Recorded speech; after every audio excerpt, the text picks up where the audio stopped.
two Russian bodybuilders are taking over social media. Andrei Smaev, Sergei Danilov, both weigh over 340 pounds. When these Russian giants stand next to Mr. Olympia champions like Chris Bumstead and Hadi Chopin, they make these champions look like mere teenagers. So, if size is what matters, why haven't bodybuilders this big ever won Mr. Olympia? Some of the biggest bodybuilders in history actually came close. They placed second, third, fourth. They even looked more massive than the champions, but they still lost. In bodybuilding, sometimes bigger is not always better. These are the stories of 8 bodybuilders who were too big for Mr. Olympia. Greg Kovacs.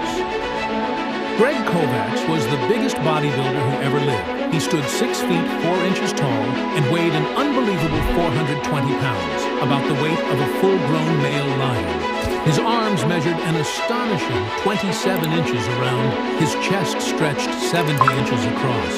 He was so enormous that a normal doorway wasn't even watched just to get through. Honestly, the human body was never built to carry that kind of size. Greg burst onto the bodybuilding scene in the early 1990s. The American career of Greg Kovacs was the shortest bodybuilder alive at the mere age of only 21. And immediately started winning smaller competition. Even among professional bodybuilders, he looked completely out of place.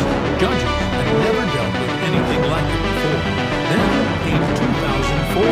This should have been the moment everything finally came together. Greg stepped onto the Arnold Classic stage, one of the biggest bodybuilding competitions on earth, and you won't believe what happened. He finished 13th, 420 pounds of muscle, and he still couldn't break into the top 10. How did that even happen? Because Greg had become too big for Mr. Olympia. In bodybuilding, there comes a point where more size starts working against you. His body simply couldn't burn off enough fat to reveal the deep muscle cuts judges wanted to see.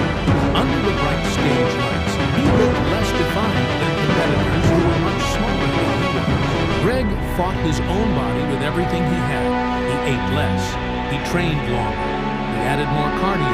He took more drugs. Nothing changed. His body had reached a point where it simply couldn't get lean enough to win. But what was happening inside him was even more frightening. People who trained with Greg watched him struggle through short cardio sessions before rushing to throw up. He battled for breath during workouts that most untrained people could finish without much effort. Years of insulin use did something shocking to his body. It caused his internal organs to grow along with his muscles.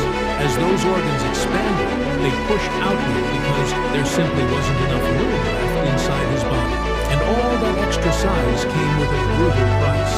Every second of every day, his heart was forced to pump blood through 420 pounds of tissue. Then, in November 2013, his body finally reached its limit. Greg suffered heart failure. Paramedics rushed to his condominium in Mississauga, Ontario, and fought to save him. They couldn't. He died at just 44 years old.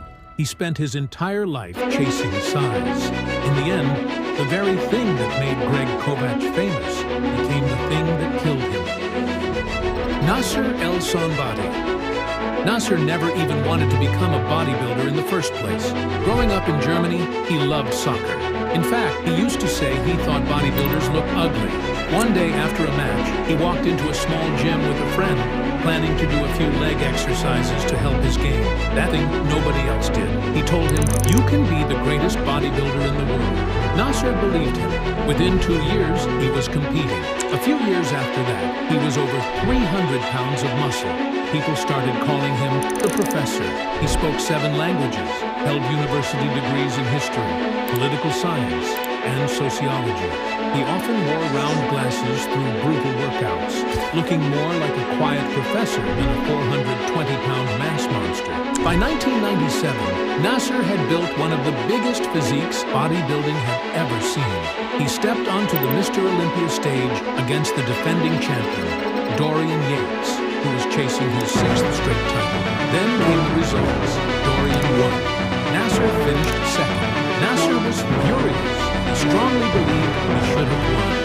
Years later, even Ronnie Coleman and Jay Cutler looked back at that contest and basically said, "We think the wrong man won."